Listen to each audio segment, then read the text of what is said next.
Besides being unsightly, dandruff can also cause some serious irritation on your scalp that could lead to hair fall.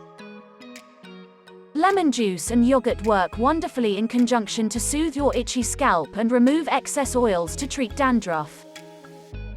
This leads to improved follicular health, which, of course, means better hair growth.